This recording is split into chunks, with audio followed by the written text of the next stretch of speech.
Welcome to the 700 Club. We're going to have a tremendous program for you today, but we'll start off with the news. They say it's the biggest power grab in the history of our country. That's what Republicans are calling the president's push for a federal voting legislation that takes it out of the constitutional mandate for the states, gives it H.R. 1. It mandates ballot harvesting and no voter ID. And meanwhile, Democrats fled the state of Texas in a vain effort to block a, well, it's not a restrict, they call it a restrictive voting law, but it's a law that clarifies the problem. Well, what price will these rogue Democrats have to pay? Charlene Aaron brings us the latest. President Biden is slamming GOP lawmakers over their ongoing effort to enact laws tightening voting procedures across the country, calling the move un-American. Speaking in Philadelphia Tuesday, the president accused Republicans of trying to silence democracy and suppress the vote. The denial of full and free and fair elections is the most un-American thing that any of us can imagine, the most undemocratic, the most unpatriotic, and sadly, not unprecedented. 17 mostly GOP-led states have enacted such measures. Republicans say the laws are needed for greater election security following the 2020 presidential election. Democrats contend they're designed to deter minorities from voting. 21st century Jim Crow assault is real. It's unrelenting. And we're going to challenge it vigorously. Overnight in Texas, the state Senate passed their version of a voting bill. It calls for a ban on 24-hour polling locations and drive-through voting. In a desperate move to stop the bill, more than 50 Democrats from the Texas House fled the state for the nation's capital Monday, claiming the bill would make it harder for minorities to vote. I'm not up here to take a vacation in Washington, D.C. When I look at the African American Museum, I thought about the struggle of my people fought in this country to get the right to vote. The governor promising there's a price to pay for their rogue behavior. As soon as they come back in the state of Texas, they will be arrested. They will be cabined inside the Texas Capitol until they get their job done. Democrats say federal legislation is needed to protect the vote, but they don't have enough support in the U.S. Senate to pass it. The For the People Act aims to make Election Day into a national holiday. It would also mandate that states allow 15 days of early voting, require them to send absentee ballots to all eligible voters, and ban partisan gerrymandering. But Republicans argue the measure goes too far because it federalizes elections, and the Constitution gives that right to states. In my view, SR 1 is the biggest power grab in the history of the country. It mandates ballot harvesting, no voter ID. It does away with the states being able to redistrict when you have population shifts. CBN News chief political analyst David Brody says it reflects the division between Democrats and Republicans. They believe that, in essence, the states should control it, not the federal government. And that's the bottom line. That's why it's a power grab. And it's interesting to hear the Democrats and the media call it voter suppression. The Republicans call it election integrity. And that's the big battle, the messaging battle as well. Even some moderate Democrats have reservations about the For the People Act in its present form. The only way for it to pass is to get rid of the filibuster, something the president does not endorse. Charlene Aaron, CBN News. You know, it's incredible. When the president's lips are moving, you know he's lying. I mean, it's unbelievable. They've got exactly the same laws in Delaware that he's complaining about in Georgia, the same requirements. Why shouldn't we have an ID to tell us that we are who we are when we go to the poll to vote? Why not? Well, in the old days of the bosses, they say vote early and vote often, and people fake these things. President Carter was on a task force that said that absentee voting was one of the greatest opportunities for fraud, because if you have all these ballots coming in, if you mail out ballots to everybody on your list, you don't know who's filling them out, you don't have any identification. There's hardly anything we do in our society that doesn't require some kind of an ID. There's nothing wrong with asking for an ID to prove who you are when you go to vote. And certainly, you don't want to have one group of people going around harvesting the ballots, going to old people's homes and things like that, gathering the ballots and then dumping them all in. That we don't want. But the Constitution clearly says the state legislatures are supposed to determine who the qualifications for elections. And so the Democrats want to change that. H.R. 1 was the beginning. Now we got a Senate S.R. 1. But we can't let that happen because it's an outrage. And don't be deceived by people saying, well, they want to restrict your right. They don't want to do any such thing. They want to open up. For example, in Texas, the law that has been placed in says, look, if you got a car full of people, you can't drive by with 4 or 5 people in your car and all of you put your ballots in together, because each individual needs to be in private when he or she casts his or her vote. That's the idea. But if you have a car full of people, they can influence one another. And it's open to fraud, especially if everybody gets a vote, everybody gets a ballot, sends it to the House, and who's going to fill it out? They don't even know who it is. So the thing about it that's so amazing is they've got exactly the same laws in Delaware that the president called Jim Crow in Georgia. The exact same regulations. It's just an outrage. Well, so much for the beginning. In other news, child care, college tuition and programs aligned with the Green New Deal. That's the latest outrageous spending proposal from Senate Democrats, spearheaded by Bernie Sanders. How much is it going to cost? And guess who's paying for it? John Jessup has more. Thanks, Pat. Senate Democrats are proposing $3.5 trillion in new spending over the next decade. The Senate Budget Committee, chaired by Senator Bernie Sanders, reached the agreement late Tuesday night. The budget blueprint includes expanding Medicare and child care, universal pre-K, paid family leave, and major investments in environmental initiatives. Democrats are pledging to pay for it all without borrowing money, reportedly by increasing taxes on corporations and wealthy Americans. With the proposal unlikely to gain enough Republican support, Democrats plan to bypass opposition using a legislative procedure known as the budget reconciliation process to get it passed. Senate Minority Leader Mitch McConnell said the American people don't want more big spending out of Washington. The country didn't elect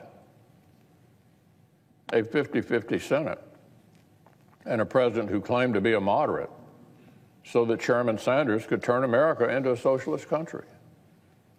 Working Americans know that's not what they voted for. This new plan is in addition to an already proposed $600 billion to upgrade basic infrastructure like roads, bridges, and broadband, Pat, bringing the spending total to more than $4 trillion. Folks, it's going to bankrupt the country. All the people want clean, new roads. They want infrastructure. They want bridges that are safe. They want this kind of thing, and they're willing to get together on a bipartisan bill and pass it. That's infrastructure. But this other stuff, for example, Bernie Sanders is a communist. You say he's a socialist, but he actually spent his honeymoon in Moscow. I mean, you tell me that's a good thing. And he wants to have a huge amount of money spent, especially free tuition, so that the young people would go to these left-wing colleges and they would be trained as revolutionaries in the, quote, Green New Deal. And the Green New Deal will restrict America and will allow China to pollute, allow India to pollute, allow Russia to do whatever it wants to do, but it will cripple our industry. That's what it's all about. And it would take away fossil fuels, coal, oil, gas, and that kind of thing, and we would replace it with something that's yet unproven. So where are we going to go? Well, we hope the Republicans in the Senate will hold the line. John? Pat, a new Labor Department report shows Americans are taking a financial hit. The Consumer Price Index jumping 5.4% over the last year and up nearly a full percent over the past month. Used cars and truck prices were the big culprit, increasing by 10.5% in June. Gasoline surged 2.5%, while food ticked up by 0.8%. A survey by the New York Federal Reserve shows prices will continue going up over the next 12 months. Fed Chairman Jerome Powell expected to address inflation in testimony to Congress today. Well, nearly 60 million people are at risk of severe weather in the next 24 hours. Dangerous storms affecting parts of the Northeast, with dozens of wildfires raging in the West. Some places like New York are seeing the wettest July in years. Thunderstorms hit the Philadelphia area overnight, causing more than 10 inches of flooding. First responders helped rescue families from their flooded homes. The National Weather Service calling the extreme flooding a 100-year event. Meanwhile, out west, where it's a historic fire season, images of residents fleeing this out-of-control fire in Oregon. The total area burned is now 200,000 acres. To the south, 100,000 more acres burn in California due to the extreme hot temperatures. It's important to note that these events are not anomalies or outliers. They're indicators of what we continue to expect. It's no longer just about stopping or slowing a changing climate. It's about adapting to climate change.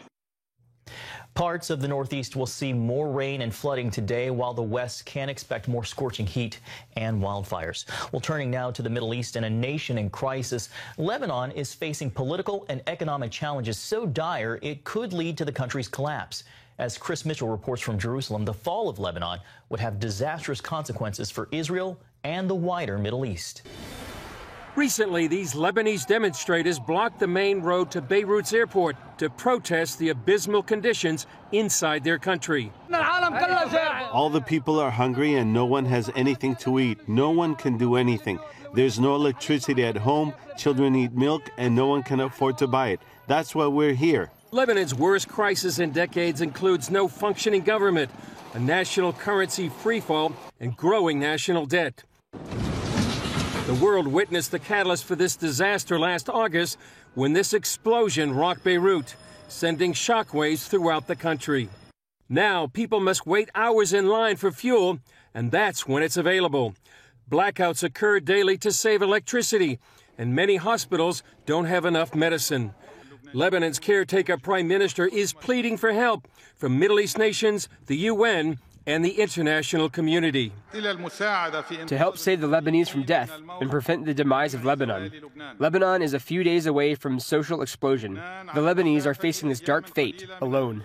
Lebanese expert Orna Mizrahi blames the situation on the combination of political turmoil, economic corruption, Hezbollah, and the COVID pandemic. She says the main problem, however, is a dysfunctional political class. We have a very rich elite of all sects that it's combined. There is a combination of money and political control in Lebanon, and they are doing nothing to help their own people. They are deteriorating day by day till the situation that we have now. Hezbollah, led by Hassan Nasrallah, is the strongest power in the country, given its dominant military. Nasrallah wants Lebanon to shun the West and turn solely to Iran for help. Israeli Defense Minister Benny Gantz recently offered to send humanitarian aid through the UN, although it's unlikely Lebanon will accept the offer. Israel and the region now face a worst-case scenario. That Lebanon will not fall in the hands of Iran. The international community will do nothing. It will worsen. Mizrahi warns without help from the West, Lebanon could become like Syria, a state now under the influence of Iran. If Lebanon does fall to the Islamic Republic, it could change the complexion of the Middle East. Chris Mitchell, CBN News, Jerusalem. Thanks, Chris. Pat, back to you. I've got a great sadness about Lebanon. Lebanon was just an absolute jewel in the Middle East. It was so lovely. And Beirut, Lebanon, it was just fantastic. It was a beautiful city and lovely hotels, shops, and it was the paradise of the Middle East. People from the Saudis and others would come to Lebanon for vacations. The mountains were cool. It was just a beautiful country. And then when the PLO began to move in up there, they started clashes and warfare. They had an arrangement where they had a Christian president, and then they had a Muslim prime minister and so forth. And they had power sharing, and everybody got along very peaceably. And then it was torn apart when the PLO moved in, and they've had conflict up there ever since. But now it's the worst it's ever been. Instead of a very stable country with a very prosperous currency and banking system and so forth. And it was the jewel of the Middle East. I mean, you cannot imagine how wonderful Beirut was. Lebanon was a lovely, lovely country. And to see it torn apart just breaks my heart. But then it becomes a breeding ground for evil. And, of course, Hezbollah will come in and try to link it in with Syria. But Syria's got their own problems. So what happens next? I mean, there's an explosion in that whole part of the world. And the Islamic groups like Iran will try to take advantage of it. Wendy? They really need a miracle, and I have a pastor friend over there who's pleading for prayer, and we will definitely keep them in prayer because they need a miracle right now. I mean, but it was the most, you can't imagine, it was the most beautiful country, but they decided, they had a conscious, when Israel moved in to try to set them free, they made a conscious decision to link up with the Arabs as opposed to the Israelis, and that was their downfall. It went down ever since. Sorry.